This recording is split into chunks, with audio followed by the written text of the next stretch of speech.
Subject కి ఒక teacher ఉంటారు, అన్ని సబ్జెక్టులు నన్ను చదవమంటారు. ఇంత చిన్న బుర్రలో అన్ని ఎలా నింపాలి? Class work, home work, fair notes అంటారు. సబ్జెక్ట్ కి 3 బుక్స్ పెట్టి బ్యాగ్ నింపుతారు. ఇన్ఫాక్ట్ నా బరువు కన్నా నా బ్యాగ్ బరువే ఎక్కువ.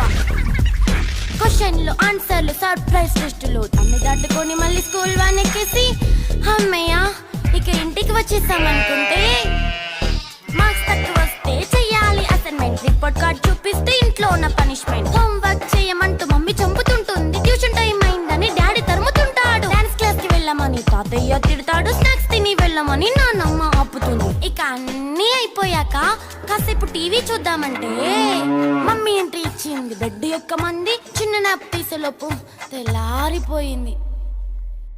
అయ్యో మళ్ళీ మొదలు ఈ స్కూల్ కష్టాలు.